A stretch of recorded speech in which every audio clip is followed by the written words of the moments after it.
दोस्तों नमस्कार। आज हम लोग आए हैं उत्तर प्रदेश गन्ना शोध संस्थान एवं किसान प्रशिक्षण केंद्र शाहजहांपुर। यहाँ हम लोगों का कुछ दिन का प्रशिक्षण होगा और यहाँ पर अलग अलग साइंटिस्ट से हम लोग को अच्छी जानकारियाँ सीखने को मिलेंगी। तो सबसे पहले जो हमारा प्रशिक्षण है वो यहाँ के एक senior scientist doctor R.D. Tiwari से होगी। तो आप लोग उनकी बातें सुनें और जो भी वो जानकारी दें वो हासिल करें। उनकी अच्छी जानकारी वो हमें देंगे। ये हमारा उत्तर प्रदेश गन्ना किसान संस्थान प्रशिक्षण केंद्र शाहजहांपुर। आज का मुख्य विषय है यील्ड एंड क्वालिटी। उत्पादन अधिक से अधिक हो और गुणवत्ता अच्छी से अच्छी हो, जिससे हमें मार्केट में उसका पैसा अधिक से अधिक मिले और हमारे जो उत्पाद हैं उसको लोग हाथों हाथ लें। लेकिन ये किन परिस्थितियों पे डिपेंड होता है। आज वर्तमान में हमारे यहाँ गन्ना शोध संस्थान शाहजहांपुर में अनेक परीक्षण 1912 से चल रहे हैं। संस्थान हमारा शुरू हुआ है और यहाँ पे ये पाया गया कि हम जब खेती करते हैं तो खेती का जो मुख्य आधार है वो है जीवांश। हमारे भूमि में यदि जीवांश 0.8% से अधिक है तो हम लोग मान लेते हैं हमारी भूमि की उर्वरा शक्ति ठीक है। हम उसमें जो फसल लेंगे उसका उत्पादन गुणवत्ता भरपूर होगी। लेकिन समस्या एक बात की है, हम लोगों ने एक वैज्ञानिकों ने इसका एक मानक बना रखा है। हमारी भूमि में जीवांश 0.8% होना चाहिए। 0.49 मतलब मान के चलिए तो ये हो गया है आगे 0.5 से नीचे है। तो 0.5 से 0.8 तक तो मीडियम होता है और 0.5 के नीचे मीडियम से नीचे आ गया, लो आ गया। और इस समय वर्तमान में औसत जो आ रहा है 87% जो खेत हमारे हैं उत्तर प्रदेश में उनका 0.3 के लगभग जीवांश पहुंच गया है। इसका मतलब साफ साफ ये हुआ कि अगर हम 0.3 को 70 यूनिट से गुणा कर दें तो 210 आता है। तो हमारे खेत में लगभग 210 किलोग्राम नाइट्रोजन है। पौधे की बढ़वार के लिए हमको 420 से 560 किलोग्राम नाइट्रोजन चाहिए, वो उतना मिल नहीं पा रहा है तो हमारी वृद्धि रुक रही है। हम वृद्धि के लिए यूरिया का प्रयोग करते हैं। वर्तमान में नैनो का प्रयोग शुरू हो गया और जब नैनो का प्रयोग शुरू हो गया तो उसका ये देखा गया है रिजल्ट अच्छा रहा है। क्यों नैनो जो है हमारे यहाँ बैक्टीरिया आधारित है और इफ्को का है।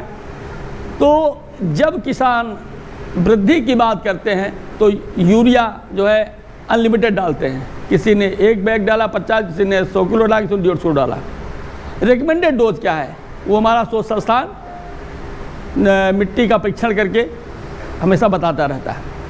तो इसको हम अगर ध्यान में रखें तो हमारी भूमि में नाइट्रोजन 420 से 560 किलोग्राम से अधिक होना चाहिए। फास्फेट जो है वो 40 किलोग्राम से अधिक होना चाहिए। पोटास 250 किलोग्राम से अधिक प्रति हेक्टर होना चाहिए। लेकिन ये देखा गया है कि जो हमारा फास्फेट है वो औसतन 10 किलोग्राम पर हेक्टर के लगभग प्राप्त हो रहा है। मतलब परीक्षण पे ये भी देखा गया है कि 118, 120, 130 तक लगभग मीडियम स्तर पे हमारा जो पोटास है वो प्राप्त हो रहा है। तो हमको नाइट्रोजन, फास्फोरस, पोटास ये मुख्य तत्व तो देना ही पड़ेगा। बिना इसकी हमारी खेती जो है संभव होना मुश्किल दिख रहा है। अब समस्या और आती है कि हमारे खेत में जो सल्फ़र है इसकी भी ये डिफिशेंसी हो रही है। सल्फ़र जो है अगर 150 मिलीग्राम प्रति केजी होता है तो अब देखते हैं कि तिलहनी फसलों में जो तेल की मात्रा है वो लगभग 42% पहुँच जाती है। अगर ये मानक से नीचे आता है तो ये देखा गया है कि इसमें तेल की मात्रा जो है 2 किलो 800 ग्राम मतलब 28 से लेकर के 32% ही प्राप्त होता है। तो सल्फ़र देना हमको तिलहनी फसल में ज़्यादा आवश्यक है। दलहनी फसल में भी इसका बहुत अच्छा उपयोग है। फिर बात करते हैं आयरन की। तो आयरन हमारे खेत में 8 मिलीग्राम प्रति किलो होना चाहिए। लेकिन ये देखा जा रहा है कि लगभग 55-56% जो हमारे खेत है उसमें आयरन की डिफिशेंसी हो रही है। आयरन लगभग 4 मिलीग्राम प्रति केजी के पहुंच गया। आयरन की कमी से जो है हमारी उपज पर थोड़ा प्रभाव पड़ता है। और अगर ये देखा जाए वैज्ञानिक स्तर पर कि आयरन की पूर्ति प्रकृति जो है स्वयं कर लेती है। धान का प्याल है, गन्ने की पताई है, सरसों का जो आपका जो अवशेष होता है, इन अवशेषों में देखा गया है कि जो आपका आयरन लोहा जो है वो 20.57 के लगभग मिल जाता है। इसी तरह जिंक की बात करें, 1.2 मिलीग्राम प्रति केजी आपके खेत में जिंक होना चाहिए, इससे अधिक होना चाहिए। अगर इससे कम होता है जिंक तो भाई उपज पे प्रभाव पड़ता है, खैरा रोग धान में हो जाता है। जिंक की कमी से देखा गया मनुष्यों में और क्या कहते हैं जानवरों में भी रोग उत्पन्न हो रहे हैं। तो अब समस्या यह है कि जिंक जो है कि इसकी पूर्ति कैसे हो। तो प्रकृति ने व्यवस्था अपनी कर रखी है।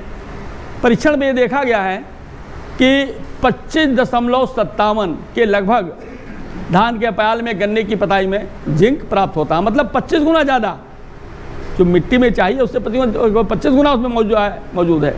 अगर हम पराली जला देते हैं तो हमारा नुकसान जिंक का भी होता है। एक ये और देखा गया है कि कॉपर मिट्टी में 0.4 मिलीग्राम प्रति केजी से अधिक होना चाहिए।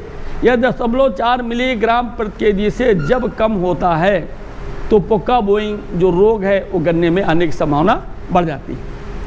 जब जिंक की मात्रा कम होगी, सल्फर की मात्रा कम होगी और कॉपर की मात्रा मानक से कम होगी तो रोग की संभावना उत्तरोत्तर बढ़ती जाएगी।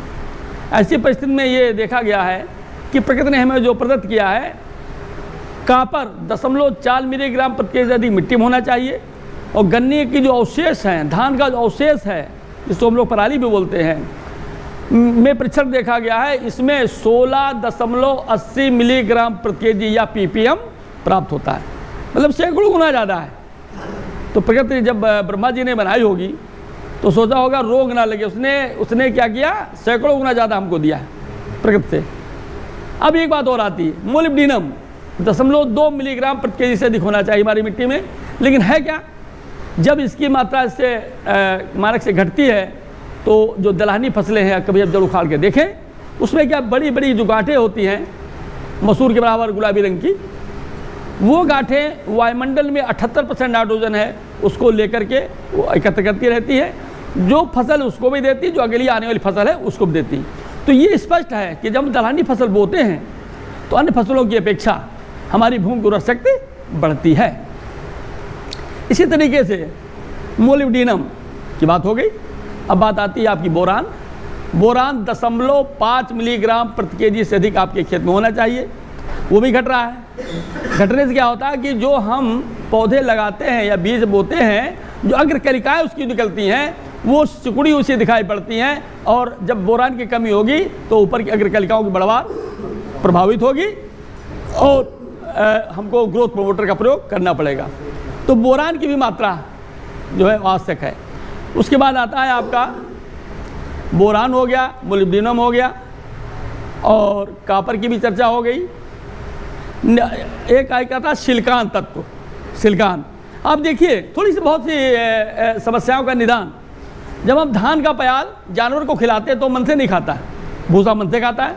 धान में सिलिकॉन ज़्यादा होता है, गन्ने की बदाई में सिलिकॉन ज़्यादा। और सिलिकॉन जो है हमारी जो फसलें ब्यात करती हैं, ब्यात मतलब धान गन्ना गेहूँ में ब्यात होती है, तो उस ब्यात को ये वृद्धि करता है, बढ़ाता है।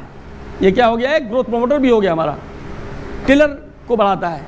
तो सिलिकॉन जो है हम लोग कि अगर धान का प्याल गन्ने की पदाई को जला देंगे या इसको अवशेष को नष्ट करेंगे या कहीं बेच देंगे तो खेत को तो मिलेगा नहीं।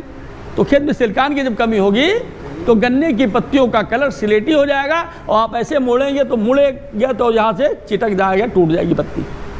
ये सिलिकॉन कमी होती है। इसी तरीके से और देखिए मैग्नीशियम सल्फेट, मैग्नीज हमारे खेत में 4 मिलीग्राम प्रति केजी अधिक होना चाहिए।